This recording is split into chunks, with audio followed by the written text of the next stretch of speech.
নমস্কাৰ সকলোকে শুভ সন্ধিয়া জনাইছোঁ। মই অন্তু কাকতি গ্ৰন্থ পঢ়ো আহক তৃতীয় খণ্ডলৈ আপোনালোক সকলোকে স্বাগতম জনাইছোঁ। মই দি থকাৰ দৰে পুনৰ লৈছোঁ উদ্দেশহীন জীৱনৰ সাধনা ডেল কাৰ্নেগীৰ এই উপন্যাসখনৰ কিছু মানৱ জীৱনৰ ইতিবাচক গঠনমূলক কথা, বিশেষকৈ নৱপ্ৰজন্মৰ বাবে গুৰুত্বপূৰ্ণ। ডেনিছ ইয়েটলীয়ে কৈছিল, জীৱনৰ সকলো পৰাজয় নহয়। মানসিক দৃঢ়তাৰে আপুনি যিকোনো দুৰ্ভাগ্যকে জয় কৰিব পাৰিব।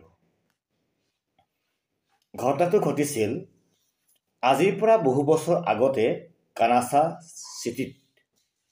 এজন তৰুণ শিল্পীয়ে তেওঁ কাৰ্টুন চিত্ৰ বিক্ৰীৰ বাবে বাতৰি কাকতৰ দুৱাৰে দুৱাৰে ঘূৰি ফুৰিছিল। কিন্তু সকলো ঠাইতে তেওঁ কাকত সম্পাদকৰ পৰা নিষ্ঠুৰ ব্যৱহাৰ পাইছিল। তেওঁলোকে তেওঁক তুচ্ছ তাচ্ছিল্য কৰি কৈছিল যে তেওঁৰ মাজত ছবি অঁকাৰ কোনো প্ৰতিভা নাই। তেওঁ সেই ক্ষেত্ৰত মিছাতে চেষ্টা চলাই নাথাকি আন কোনোবা ক্ষেত্ৰত মনোনিৱেশ কৰা উচিত। ইমানবোৰ নেতিবাচক কথা শুনাৰ পিছতো সেই তৰুণ শিল্পীজনে মনটো ভাঙি পেলোৱা নাছিল।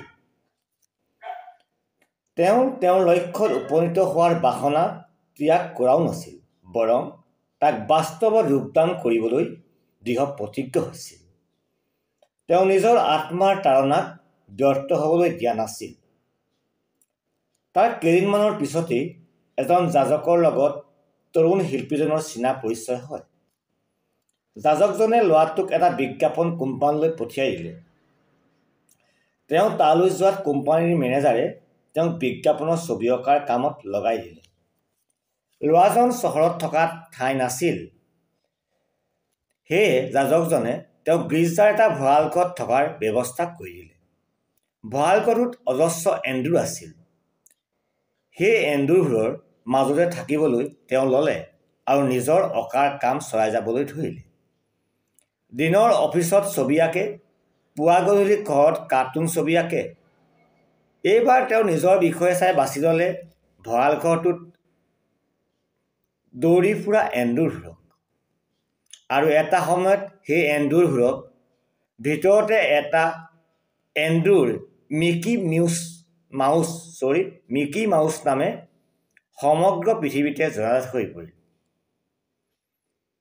তাৰ লগতে মিকি মাউছৰ শিল্পীজনো বিশ্ববিখ্যাত হৈ পৰিল।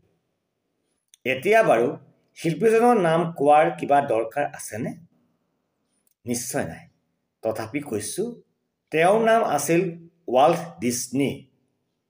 আজি কাৰ্টুন ছবিৰ কথা আহিলেই ৱাল্ট ডিজনীৰ নাম প্ৰথমেই উচ্চাৰিত হয়। এই ক্ষেত্ৰত তেওঁ এজন বাটকটীয়া। জীৱনৰ কিবা মহৎ কাম কৰিব বিচাৰিলে ডেমোষ্টিনিছৰ কথা এটা মনত ৰখা উচিত। গ্ৰীক দাৰ্শনিক ডেমোষ্টিনিছে কৈছিল, একোটা সৰু সুযোগতেই এটা ডাঙৰ কামৰ ভেটি হ'ব পাৰে। কথাটো অত্যন্ত তাৎপৰ্যপূৰ্ণ। জীৱনৰ কোনো সুযোগকে হাত চাৰা হ'বলৈ নিদিব। প্ৰতিটো সুযোগক থপিয়াই ধৰাৰ চেষ্টা কৰিব। তৰুণ ৱাল্ট ডিজনীয়ে সিদিনাখন সেই সৰু সুযোগকে গ্ৰহণ কৰি তাক কাৰ্যকৰীভাৱে কামত লগাই জীৱনত প্ৰতিষ্ঠা লভিছিল। কোনো আপত্তি নজনোৱাকৈ কমিছন হিচাপত এটা বিজ্ঞাপন কোম্পানীৰ বাবে ছবি আঁকিছিল। গীৰ্জাৰ এটা সৰু ভঁৰাল ঘৰত থাকিবলৈ লৈছিল। তাত ভৰি থকা এন্দুৰবোৰক লৈয়ে কোনো আপত্তি কৰা নাছিল। তাৰ সলনি তেওঁ সেই এন্দুৰবোৰক নিজৰ ছবিৰ বিষয়ত পৰিণত কৰিছিল। সিয়ে তেওঁৰ জীৱনলৈ কঢ়িয়াই আনিছিল বিপুল খ্যাতি। সিদিনাৰ সেই অৱহেলিত দৰিদ্ৰ পীড়িত ল'ৰাজন অঁকা ছবিকে লৈ পৰৱৰ্তী সময়ত বহুতো কাৰ্টুন চিনেমা নিৰ্মাণ হৈছিল। সেইবোৰৰ বাবে বিশ্বৰ কোটি কোটি দৰ্শক শ্ৰোতাক বিমোহিত কৰিছে। ৱাল্ট ডিজনীৰ এই কাহিনী অলৌকিক ঘটনাৰ এটা উৎকৃষ্ট নিদৰ্শন। প্ৰচেষ্টা, উদ্যম, আত্মবিশ্বাস এক জ্বলন্ত উদাহৰণ। আত্মবিশ্বাস যে আমাৰ জীৱনৰ যাদুৰ দৰে কাম কৰে তাক ৱাল্ট ডিজনীৰ জীৱনৰ উত্থান তাৰে সন্ধাতিক প্ৰমাণ। এটা অনুকৰণীয় উদাহৰণ।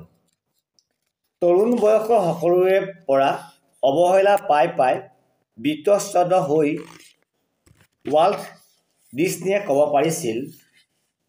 ক'ব পাৰিলেহেঁতেন, এই সমাজ, এই দেশ ধনী আৰু প্ৰতিষ্ঠিত মানুহৰ বাবে, আৰু তাত কোনো ঠাই নাই।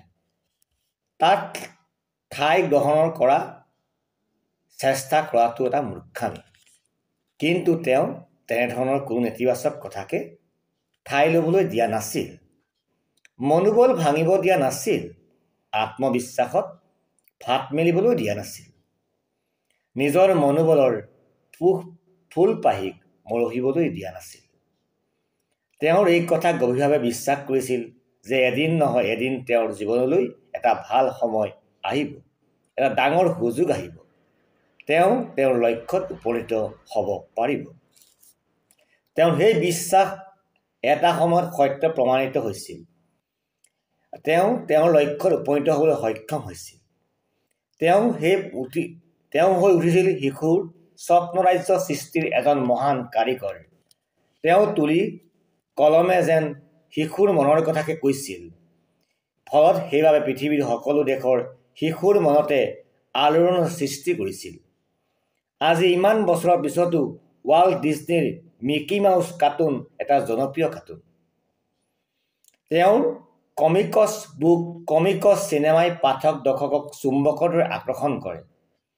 তেওঁৰ সাফল্যৰ গোপন ৰহস্য হ'ল তেওঁ পাঠক দৰ্শকৰ হৃদয় স্পৰ্শ কৰিবলৈ সক্ষম হৈছিল। ডিজনীৰ এই নীতি এটা কাৰ্যকৰী নীতি। আপুনিও তাক আপোনাৰ জীৱনত প্ৰয়োগ কৰিব পাৰে। সকলো ভালে থাকক, কুশলে থাকক। ধন্যবাদ। পুনৰ লগ পাম নতুন এটি খণ্ডত।